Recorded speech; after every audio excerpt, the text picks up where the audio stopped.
కొమరం భీం ఆసిఫాబాద్ జిల్లాలో పత్తి రైతులు కదం తొక్కారు. పత్తి కొనాలని డిమాండ్ చేస్తూ కలెక్టరేట్ను ముట్టడించారు.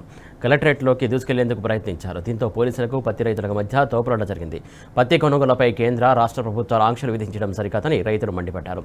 పత్తి రైతుల ఆందోళనకు బీఆర్ఎస్ అండగా నిలిచింది. రైతులకు మద్దతుగా ఎమ్మెల్యే కోవాలక్ష్మి, పార్టీ నేత ఆర్ఎస్ ప్రవీణ్ కుమార్ ధర్నాలో పాల్గొన్నారు.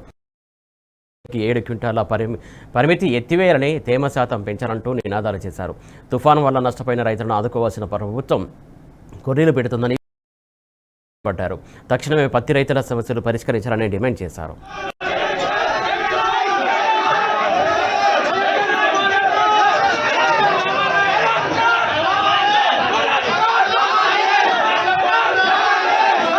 రద్దు చేయాలని, ఇలాంటి బయట కాంటాలు పెట్టి కొనుగోలు చేయకూడదని, పత్తి తేమ శాతం ఏదైతే ఉన్నదో 12 నుండి 20%.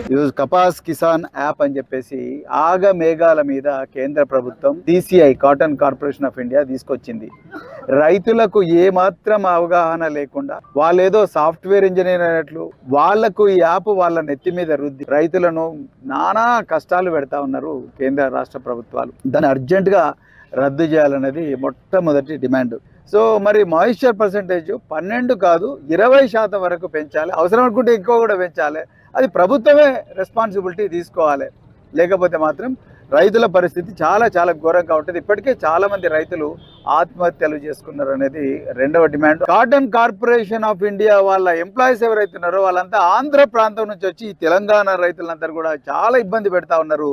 ఆ ఆంధ్ర ప్రాంతం నుంచి వచ్చిన ఈ ఎంప్లాయీస్ ఎవరైతే ఉన్నారో వాళ్ళందరినీ కూడా తీసి తెలంగాణ బిడ్డలనే ఇందులో పెట్టుకోవాలనే ఒక మూడవ డిమాండ్. మొన్నటి వరకు విపరీతమైన తుఫాన్లు వచ్చి అతివృష్టి వచ్చింది. దానివల్ల వేల ఎకరాల పంట ఈ ప్రాంతంలో మరి మునిగిపోయింది. దానికి ఇంతవరకు ఎకరానికి 10,000 రూపాయల నష్టపరిహారం ఏదైతుందో అది ఇంతవరకు రాలేదు. అదేవిధంగా మరొక ముఖ్యమైన సమస్య ఏంటంటే ఇలా కేంద్ర ప్రభుత్వం CCI ద్వారా కేవలం ఎకరానికి 7 క్వింటాల పత్తే కొనుగోలు చేస్తామని చెప్తున్నారు. ప్రతి ఎకరానికి కనీసం అంటే 12 నుంచి 15 క్వింటాల దాకా పత్తి వస్తుంది. మరి మిగతా పత్తి ఎక్కడ పెట్టుకోవాలి అంటే ఇండైరెక్ట్గా కేంద్ర రాష్ట్ర ప్రభుత్వాలు వ్యాపారస్తులకు లాభం చేకూర్చే విధంగా ఈ పాలసీలు తీసుకొస్తున్నాయి. దళారులకు న్యాయం చేసినందుకే మరి ఈ ప్రభుత్వాలకు ఓట్లు వేసినామా మేమని అలా రైతులు అడుగుతా ఉన్నారు. అదేవిధంగా ఈ ఆత్మహత్యలు చేసుకున్న రైతులకు కనీసం అంటే మరి 25 లక్షల ఎక్స్గ్రేషియా ఇవ్వాలని అడుగుతా ఉన్నారు.